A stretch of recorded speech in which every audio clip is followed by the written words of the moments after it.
டேய், அனைவருக்கும் வணக்கம். ஒரு சுவர் விளம்பரம் இந்தியா ஒழிகன்னு எழுதியிருக்கு. அது எங்கன்னு பார்த்தீங்கன்னா, பாகிஸ்தான் ஆக்கிரமிப்பு காஷ்மீரில் எழுதலை, மணிப்பூரில் எழுதலை, வடநாட்டில் எங்கேயுமே எழுதலை. நீங்கள் நினச்சிருப்பீங்க, ஓ இந்தியாவை எதிர்க்கிறது யாரா அப்படின்னு. இது எங்கேயுமே கிடையாது. அதிகமாக இந்தியா சுதந்திரத்துக்காண்டி போராடின தமிழ்நாட்டில் இது எழுதியிருக்கு. இந்தியா ஒழிக அப்படின்னு. எந்த இடம் அப்படின்னா, என் நண்பர் அனுப்புனார். கோத்தகிரி டு மேட்டுப்பாளையம் போகிற வழியில் அந்த சுவர் விளம்பரத்தில் எழுதியிருக்கு, கருப்பு கலரில் இந்தியா ஒழிக அப்படின்னு எழுதியிருக்கு. அப்போ எந்த மாதிரி பிரிவினைவாதங்கள் இங்கே வளர்ந்துக்கிட்டு இருக்கு. இப்போ நீங்கள் வந்துட்டு இந்தியா வளர்க அப்படின்னு எழுதுனா கைது பண்ணிடுவாங்க இங்கே தமிழ்நாட்டில்.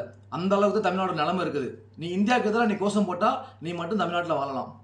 அப்போ அந்த மனப்பான்மை தான் எல்லாத்துக்கும் மற்றவங்களுக்கு வரும். ஓ அப்போ வருங்கால சந்ததியருக்கு தேசப்பற்றை நீங்கள் வளர்க்காம போகிறதுக்கான காரணம் இதுதான். ஏன்னா வருங்கால சந்ததியர்கள் தேசப்பற்றை வளர்த்துட்டாங்க அப்படின்னா இந்தியா வளர்ச்சி அடைஞ்சிடும் கொஞ்சம் மேலும் மேலும். ஆனால் இவங்க மொத்தத்திலேயேவும் பிரிவினைவாதத்தை முழுக்க மக்கள் மத்தியில் தூண்டணும். அப்படி தூண்டி விட்டு தமிழ்நாட்டை தனிநாடாக்கணும்னு மறுபடியும் இதை முன்னெடுக்க போகிறாங்களா? இது மிகப்பெரிய ஆபத்தா அமையும். மிகப்பெரிய ஆபத்தா. ஏன்னா இராணுவத்தில் இந்திய நாட்டை காப்பாற்றுறதுக்கு முக்காவாசி பேர் தமிழ்காரன் தான் இருப்பான். அங்கே தமிழ்நாடு தான் அங்கே இருப்பான். கார்கில் போர்லேயேவும் தமிழ் மொழியை வச்சு தான் அங்கே கார்கில் போரை ஜெயிச்சது. அது யாருக்கு தெரியுமா தெரியல, உங்களை இது மூலம் தெரியப்படுத்துகிறேன். காவல்துறை அதை யார் எழுதுனாங்க அப்படிங்கிறத கண்டிப்பாக கண்டுபிடிச்சு அவங்கள கைது பண்ணணும். இல்லை இதை இந்தியில் டிரான்ஸ்லேட் பண்ணி நான் என்னுடைய மேல் அதிகாரிகளுக்கு உயரதிகாரிகளுக்கு கண்டிப்பாக கொடுத்து தான் போகிறேன், இல்லைன்னு சொல்லலை. இதை உள்துறை அமைச்சர் அமித்ஷா வரைக்கும் இந்த செயலை ஒரு ட்வீட் மூலமாகவோ மெயில் மூலமாகவோ கண்டிப்பாக அனுப்பப்படும். அப்போ பிரிவினைவாதத்தை தூண்டுறீங்களா? அவர் கைது பண்ணணும். யார் எழுதுனாலும் கண்டுபிடிச்சி கைது பண்ணி அது நியூஸ் வரணும். அப்படி இல்லை அப்படின்னா இது எழுதுறதுக்கு தூண்டுகோல் அமைஞ்சிடும். என்ன பண்ணிட போகிறாங்கன்ட்டு இன்னொருத்தனும் இந்தியா ஒழிகன்னு எழுதுவான். அப்போ தமிழ்நாடு ஃபுல்லாக அந்த கோஷங்கள் எழுப்பப்படும். அப்போ இதை வச்சு நீங்கள் அரசியல் பண்ண போகிறீங்களா? தயவு செய்து கண்டிப்பாக நடவடிக்கை எடுங்க. இந்த வீடியோவை கண்டிப்பாக ஷேர் பண்ணுங்கள் தயவு செய்து. அனைவருக்கும் வணக்கம். ஒரு சுவர் விளம்பரம் இந்தியா ஒழிகன்னு எழுதியிருக்கு. அது எங்கன்னு பார்த்தீங்கன்னா, பாகிஸ்தான் ஆக்கிரமிப்பு காஷ்மீரில் எழுதலை, மணிப்பூரில் எழுதலை, வடநாட்டில் எங்கேயுமே எழுதலை. நீங்கள் நினச்சிருப்பீங்க, ஓ இந்தியாவை எதிர்க்கிறது யாரா அப்படின்னு. இது எங்கேயுமே கிடையாது.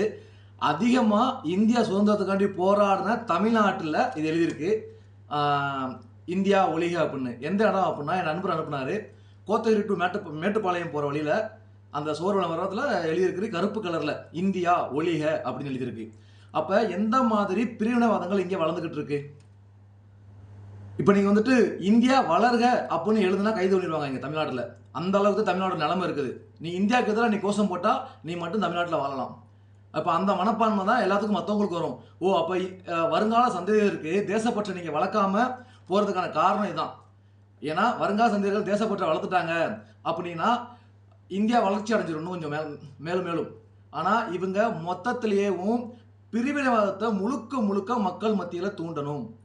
அப்படி தூண்டி விட்டு தமிழ்நாட்டை தனிநாடாக்கணும்னு மறுபடியும் இதை முன்னெடுக்க போகிறாங்களா? இது மிகப்பெரிய ஆபத்தா அமையும். மிகப்பெரிய ஆபத்தா. ஏன்னா இராணுவத்தில் இந்திய நாட்டை காப்பாற்றுறதுக்கு முக்காவாசி பேர் தமிழ்காரன் தான் இருப்பான். அங்கே தமிழ்நாடு தான் அங்கே இருப்பான். கார்கில் போர்லேயேவும் தமிழ் மொழியை வச்சு தான் அங்கே கார்கில் போரை ஜெயிச்சது. அது யாருக்கு தெரியுமா தெரியல, உங்களை இது மூலம் தெரியப்படுத்துகிறேன். காவல்துறை அதை யார் எழுதுனாங்க அப்படிங்கிறத கண்டிப்பாக கண்டுபிடிச்சு அவங்கள கைது பண்ணணும். இல்லை இதை இந்தியில் டிரான்ஸ்லேட் பண்ணி நான் என்னுடைய மேல் அதிகாரிகளுக்கு உயரதிகாரிகளுக்கு கண்டிப்பாக கொடுத்து தான் போகிறேன், இல்லைன்னு சொல்லலை. இதை உள்துறை அமைச்சர் அமித்ஷா வரைக்கும் இந்த செயலை ஒரு ட்வீட் மூலமாகவோ மெயில் மூலமாகவோ கண்டிப்பாக அனுப்பப்படும். அப்போ பிரிவினைவாதத்தை தூண்டுறீங்களா? அவர் கைது பண்ணணும். யார் எழுதுனாலும் கண்டுபிடிச்சி கைது பண்ணி அது நியூஸ் வரணும். அப்படி இல்லை அப்படின்னா இது எழுதுறதுக்கு தூண்டுகோல் அமைஞ்சிடும். என்ன பண்ணிட போகிறாங்கன்ட்டு இன்னொருத்தனும் இந்தியா ஒழிகன்னு எழுதுவான். அப்போ தமிழ்நாடு ஃபுல்லாக அந்த கோஷங்கள் எழுப்பப்படும். அப்போ இதை வச்சு நீங்கள் அரசியல் பண்ண போகிறீங்களா?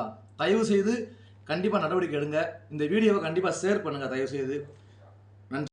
இதுபோன்ற முக்கிய நிகழ்வுகள், அரசியல் தகவல்களை ஆழமாக மாறுபட்ட கோணத்திலும் அறிந்து கொள்ள மறக்காமல் உங்கள் TNS24 டிஜிட்டல் பக்கத்தை பின்பற்றிக் கொள்ளுங்கள்.